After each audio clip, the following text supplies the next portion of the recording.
You don't need to be in crisis to deserve help. I see this all the time.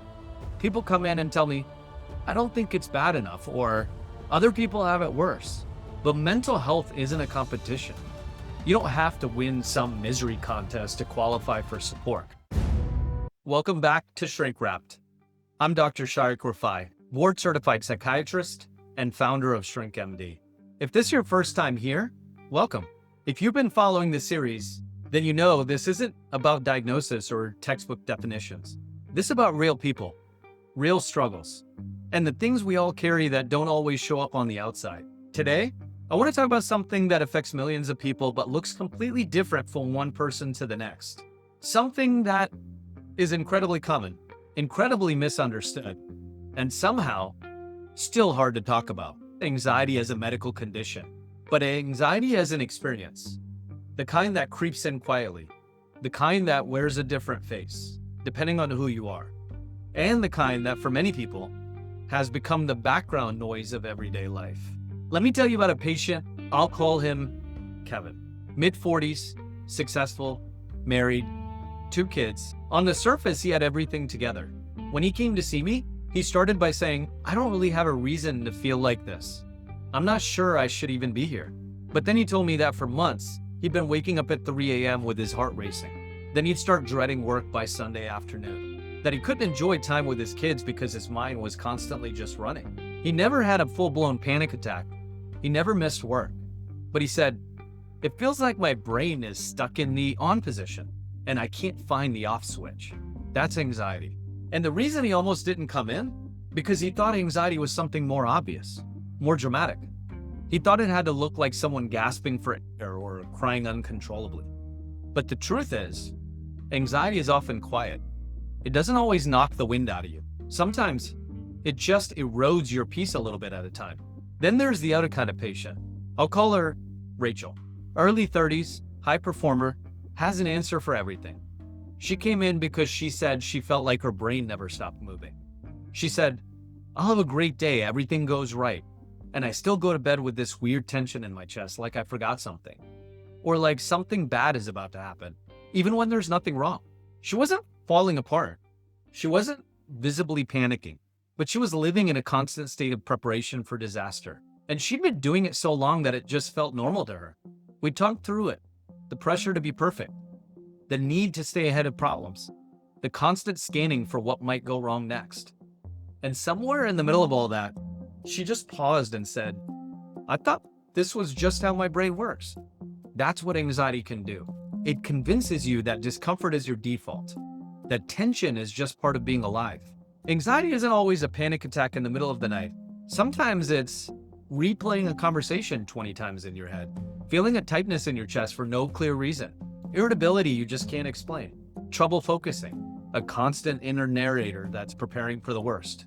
And here's the thing, it's different in everyone, and it often shows up differently in men and women. Many men I've treated describe anxiety as irritability, or they bury it in work, or they get physical symptoms like chest tightness or fatigue or stomach issues, but don't connect it to their mental health. Women often describe it as overthinking, guilt, overwhelming, or that mental load we talked about last episode, trying to remember and manage everything for everyone, and then wondering why their brain won't slow down. And across the board, people tend to blame themselves for it. There are a few things I wish more people understood about anxiety. First, you don't need to be in crisis to deserve help. I see this all the time. People come in and tell me, I don't think it's bad enough, or other people have it worse. But mental health isn't a competition. You don't have to win some misery contest to qualify for support. Second, anxiety is incredibly treatable. Not curable in the sense that it goes away forever, but absolutely manageable. Sometimes it's therapy, sometimes it's medication, sometimes it's just identifying the patterns and learning how to respond differently.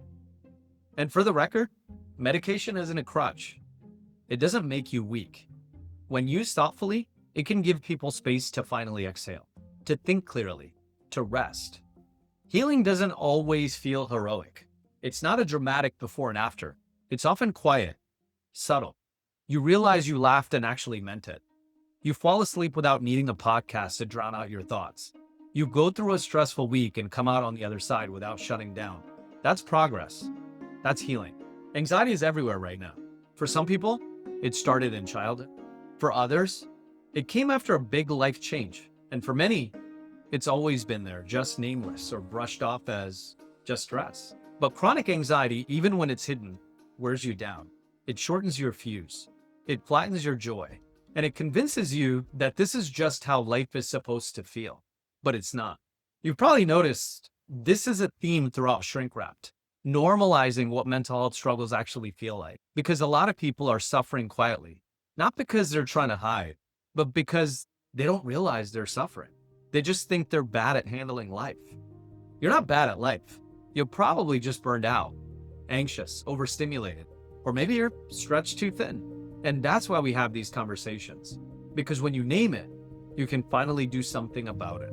So if you've been living with that quiet sense of dread, if your mind doesn't stop running even when you're exhausted, if you've been brushing it off and telling yourself you just need to get it together, I want you to know this.